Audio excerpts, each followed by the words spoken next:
No, profe, todavía no. ¿No? Sí, aquí ya se mira. Sí, ¿Así? Ah, A sí, ver ya, otra ya, vez. ya, ya se ve, ya se ve. ¿Ya? Ok, de acuerdo. Bueno, habíamos estado mirando primeramente el problema de salud al que nos enfrentamos. En segundo lugar, pues, ¿qué es el sonido del pulmón y el corazón? En tercer lugar, miramos que, bueno, que las señales desafortunadamente no vienen como quisiéramos, entonces requieren una etapa de preprocesamiento.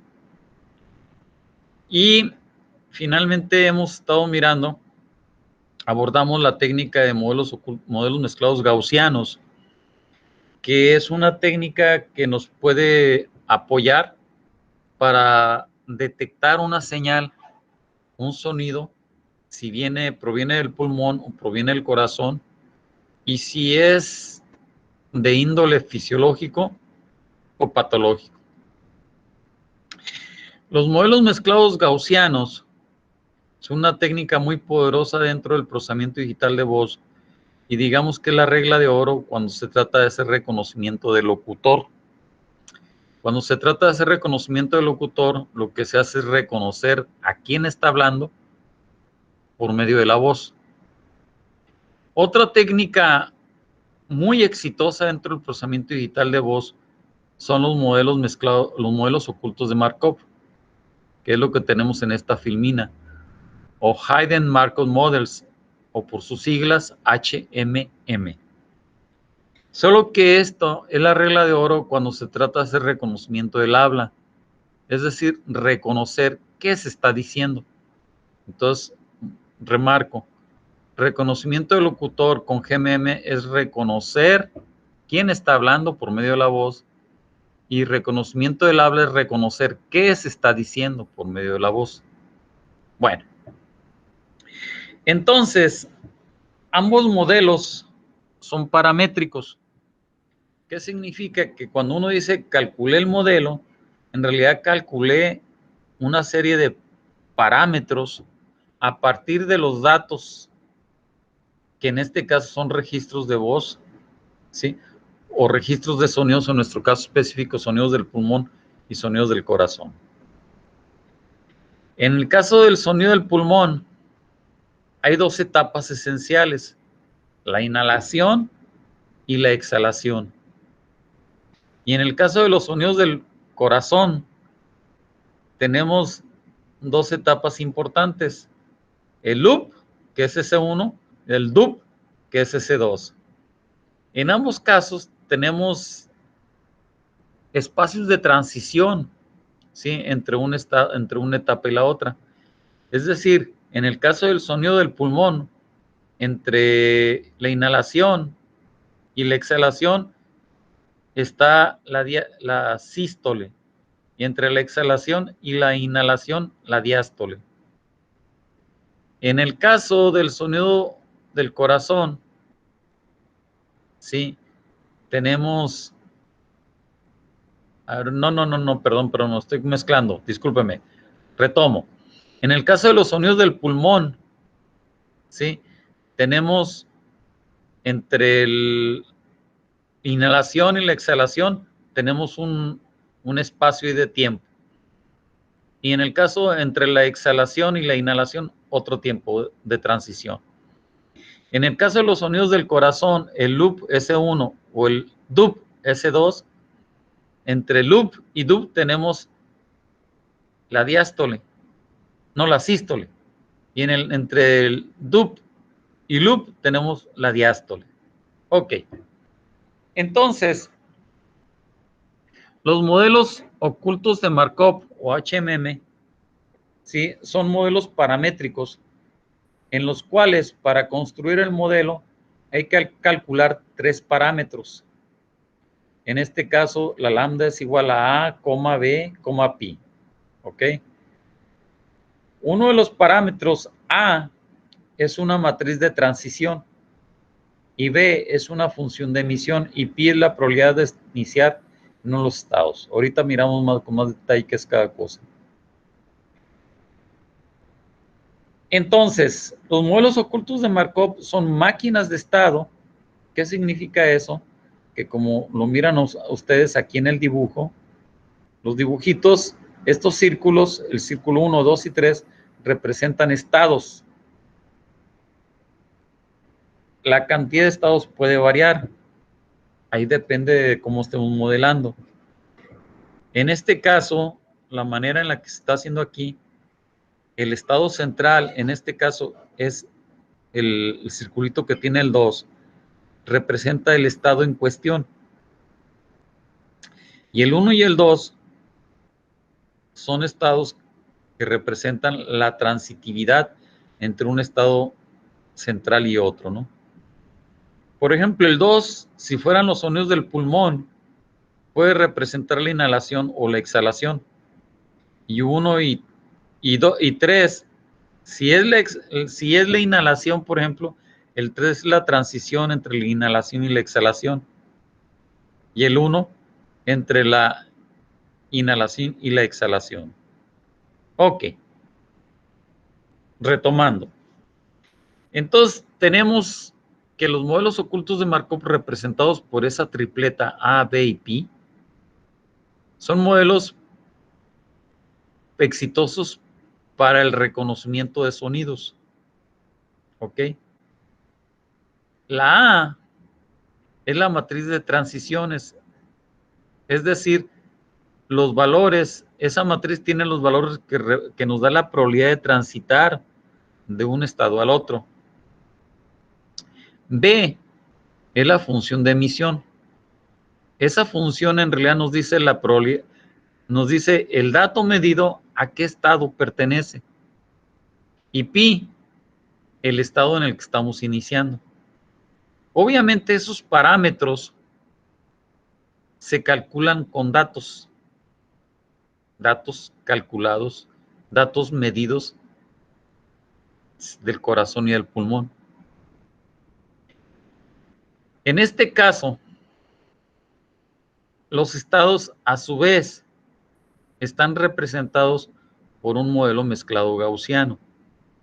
Por eso dice que B es la función de emisión y D es la probabilidad de que una observación O se haya generado dado un estado SDJ. Es decir, que después de haber medido los datos, estos puedan estar relacionados. ¿Qué probabilidades de que estén relacionados con la inhalación, con la exhalación, con el loop, con el dub o con la transición entre esos estados? Bien. Por otro lado, cuando uno hace la medición, uno la puede hacer así, no importa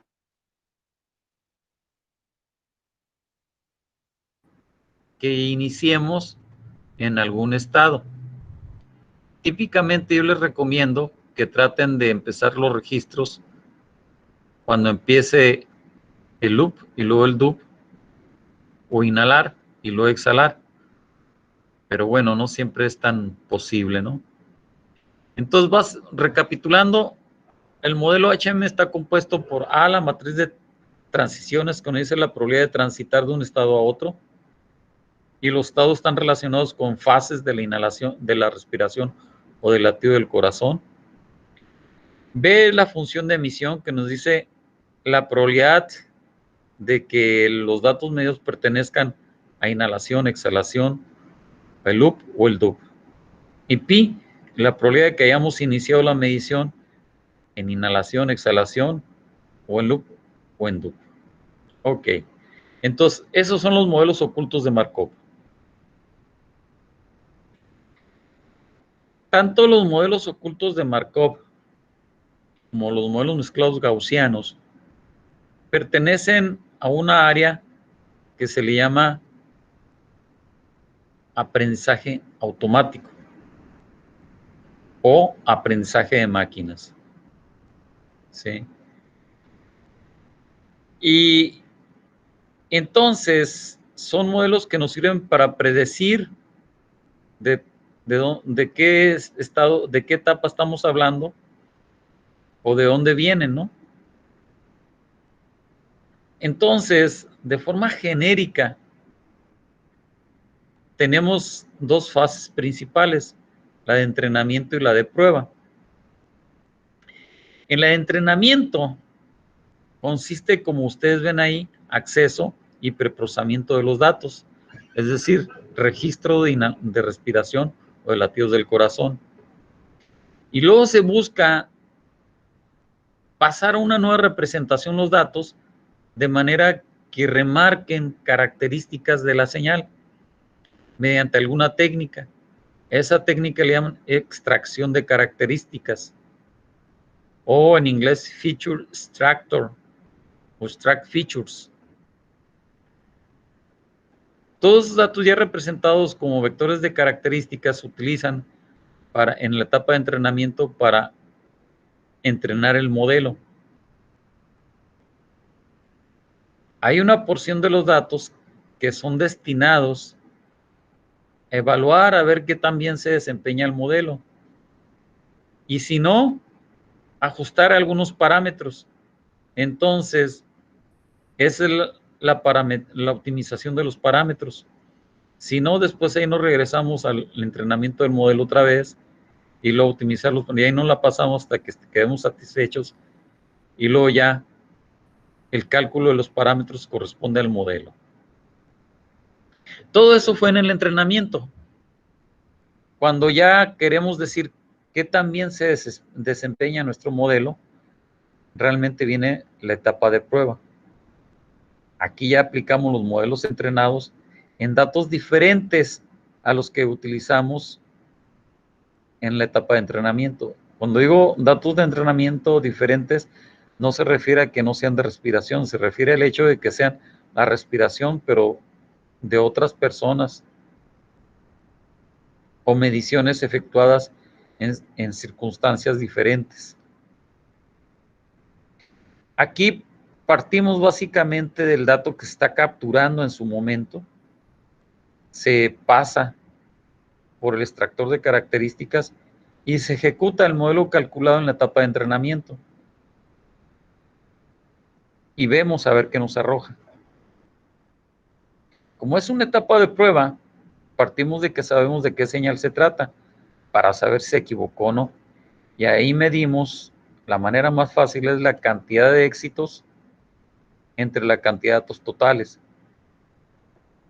Y eso le vamos a llamar la eficiencia. Entonces, esos dos dibujos que tenemos ahí nos muestran la forma, el esquema clásico de clasificación, el esquema clásico en el que operan las metodologías del aprendizaje automático, a la cual pertenecen los modelos mezclados gaussianos y los modelos ocultos de Markov. Bien. Ahora bien, desafortunadamente, no siempre podemos contar con una buena cantidad de datos o con una cantidad abundante de datos. De hecho, eso fue nuestro caso, ¿sí? Como nosotros trabajamos con sonidos del pulmón y sonidos del corazón, pues aquí no hemos logrado mucho éxito haciendo grabaciones. Y digamos, de 100 datos, nomás como unos 5 son buenos, todos los demás se van a la basura, porque tienen mucho ruido, fueron medidos mal, no están bien hechos, la computadora no funcionó bien, tenemos saturación, etcétera, etcétera, etcétera. Bien, y la verdad es que muchos de los experimentos los evaluamos, los probamos con pocos datos. Cuando ese es el caso, tenemos que echar mano de una técnica que le llaman validación cruzada. ¿Sí? Validación cruzada. Pero si tenemos una cantidad abundante de datos, igual los datos los vamos a particionar en 3 particiones: la partición de entrenamiento, la partición de validación y la partición de prueba. Los datos que son destinados al entrenamiento son datos con los cuales vamos a calcular el modelo. Y los datos que sean de validación los vamos a usar para validar. Es decir, para ajustar los parámetros y prevenir un infra o sobreajuste durante el entrenamiento. Cuando tenemos el infra o el sobreajuste, el modelo arroja mal los resultados. Cuando tenemos sobreajuste, el modelo siempre nos da un mismo resultado. ¿Sí? Siempre nos arroja un solo resultado. Y eso es un problema grave, ¿no? Los datos de prueba son los con los que vamos a evaluar el sistema y con los cuales vamos a reportar realmente la eficiencia de nuestro modelo.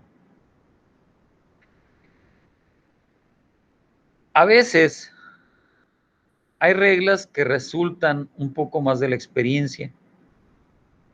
En ese sentido, uno se preguntaría, ¿qué porcentajes de los datos van a ser destinados a entrenamiento? ¿Qué porcentaje de los datos van a ser destinados a validación? ¿Y qué porcentaje de los datos van a ser destinados a prueba? Bueno, si tenemos una cantidad abundante de datos, podemos hacer un 50-50. O podemos ir variando los porcentajes, incluso hasta un 80%. Es decir, podemos tomar desde el 50 hasta el 80% de los datos, destinarlos al entrenamiento. Si fuera el 50% entrenamiento, entonces podremos destinar el 25% a validación y el 25% a prueba. O jugar con los porcentajes.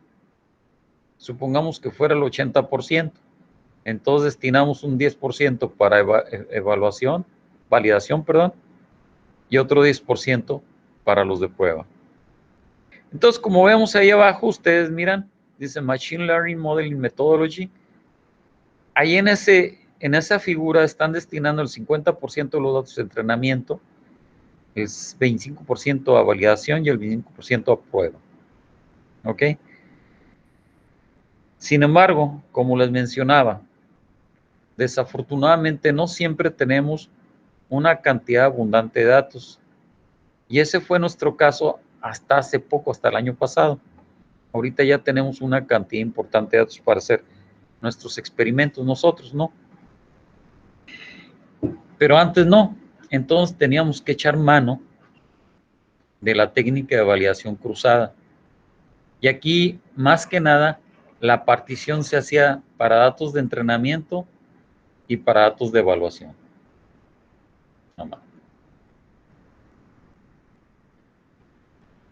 Es decir, en una validación cruzada, si tenemos n datos, podemos tener n particiones. Supongamos el ejemplo de que solo tenemos 5 datos. Ahí abajo ustedes miran. La barrita azul total que dice data son los datos totales. Y luego después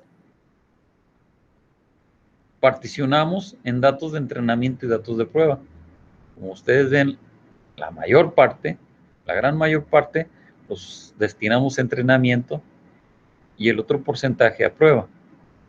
Y si fuera el ejercicio de 5 datos nada más, entonces que vienen adelante las franjas, se fijan ustedes, 4 datos los utilizamos para entrenamiento y el primer dato para validación o evaluación. Aquí en este caso validación y evaluación es lo mismo. ¿Ok? Validación cruzada. En el siguiente experimento, el primer dato y los últimos 3 los destinamos a entrenamiento y el segundo dato para validación. Y luego en el tercer experimento, los primeros 2 datos y los últimos 2 los destinamos a entrenamiento y el tercer dato lo utilizamos para validación. Y luego el cuarto experimento usamos los primeros 3 datos y el último dato para entrenamiento y el cuarto dato para validación. Y en el último experimento usamos los primeros 4 datos para entrenamiento y el último dato para validación. Y bien, eso es validación cruzada. ¿Ok? Entonces, Esta es una técnica muy utilizada porque, como les digo, no siempre se puede tener muchos datos, pero es bastante aceptable. Ok. Hasta aquí miramos varias técnicas. Vamos a entrar a ver una técnica, otras técnicas, pero no quiero confundirlos, ¿sí? Y hasta aquí, a esta altura, tenemos 24 personas, ¿sí? Voy a tomar lista, dice tomar asistencia. Aquí esto es taller 1, el 23 de septiembre del 2020. Decimos OK, se genera el archivo. Aquí está.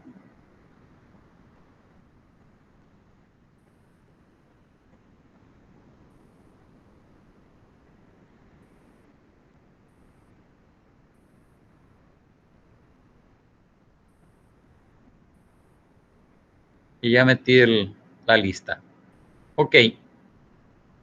El hecho de hacer el paréntesis para esto y que lo vean ustedes es para que nuevamente, o sea, ahorita son 24, pero bueno, esos 24 es entre comillas, porque realmente 2 veces aparece mi nombre en la lista, entonces son 22 personas. Se supone que son 32 en la lista, entonces están faltando varios. Nuevamente les digo, por última vez, coméntenle al resto de sus compañeros los que puedan, que el que no logre el 80% de asistencia no va a pasar. Digo, al margen de, ¿sí? Porque es requisito el 80% de asistencia. Ok, muchachos. Pregunta, ¿tienen dudas?